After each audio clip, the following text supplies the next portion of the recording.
A local city councilor is working to help school bus drivers be more effective at their jobs. Attleboro City Councilor Heather Porreca recently brought forward an ordinance that will allow bus drivers the ability to park school buses at their homes between their morning and afternoon shifts. She hopes the ordinance would allow for drivers to be more responsive in times of emergency and ultimately save fuel and time.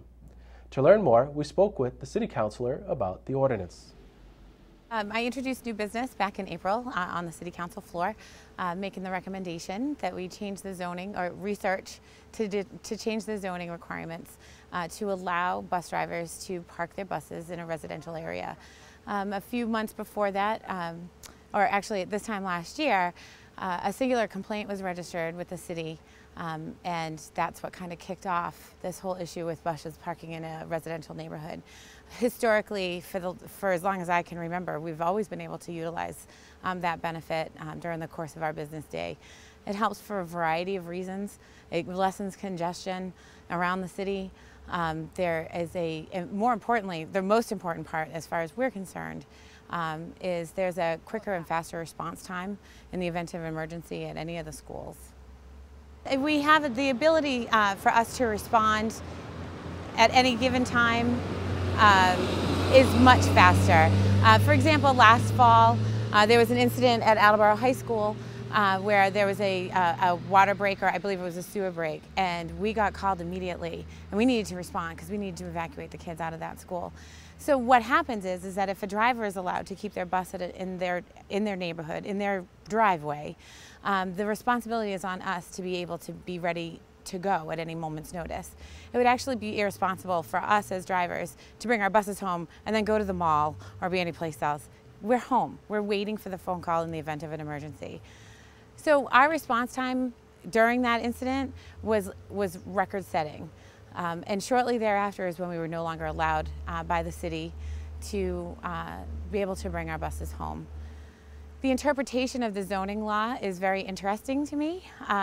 Through my research for this, to bring this forward to council in the hopes of an affirmative vote, I've determined that the state of Massachusetts does not actually classify a school bus as a commercial vehicle. You might notice on our plates it says either bus or school bus. Our registration certificates are under bus or school bus. They are not actually classified in the ordinances for the state of Massachusetts as commercial vehicles. So what's happening here in Attleboro is that the zoning board is interpreting our zoning ordinances to include school buses, where that's not necessarily the case. The legislation that I'm bringing forward, or the change to the zoning ordinance, would actually make the ability for school buses to park out at their homes stricter. It is a very specific and targeted zoning ordinance change. It would be Monday through Friday only, from 8:30 in the morning until 2 p.m. in the afternoon. And you would also have to have a 15-foot setback. So if you bring your bus home and it's overhanging the sidewalk, you cannot park out. I think it provides the city with a better definition of what a school bus is, and I think it also provides limitations so that buses aren't being parked out across the city just willy-nilly. We have 29 large buses and we have 12 mini buses. They're currently parked at Pleasant Street Auto on the Norton line, and our employees, all the bus drivers, are scattered throughout the city, as in any profession. If we get the phone call that we need to evacuate a school, it is realistic to think that the response time for some of our drivers to get from their homes in South Attleboro to get to Pleasant Street Auto to retrieve their bus and then get to whatever school it is. For example, if there was an issue at Coelho and that driver lives in South Attleboro and has to come to almost Norton, pick up their bus and then go back to South Attleboro, that's 40 minutes round trip. And in the event of an emergency, we need to make sure that we are there as quickly as we possibly can be. Our children and our schools are our most precious, as everyone knows. I said, and I can only imagine that if we had delayed response times, that there would be an outcry from the community as well. As an at-large city councilor, my constituent base goes from corner to corner of this city. I know that there are some people that may question whether or not there's a conflict of interest with me advocating for the bus drivers, but they're constituents too. And I just want to make it exceptionally clear that I cannot benefit from the change in this ordinance. I would not be able to fit a bus in my driveway no matter what.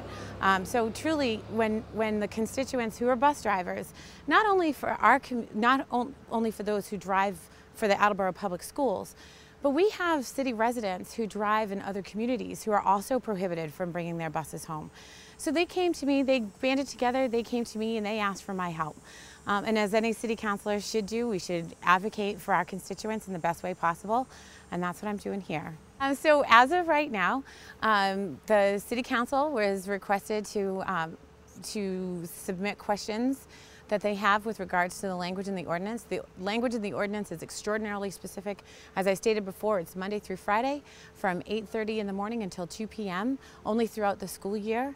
And it is exclusive to buses that service the Attleboro schools specifically. So there will be changes, I expect, made on the floor. Questions, like I said, are going to the city solicitor to see what things are legal and what things are not legal. We have a joint public hearing scheduled with the planning board to discuss this change for October 21st. So if anyone has any questions, concerns, feel free to give me a call. My phone number is 508-736-9061, or you can send an email to council@porreca@gmail.com. In addition to that, if you have anything that you would like to contribute, you could always send something to the City Council Secretary too, Linda Algera.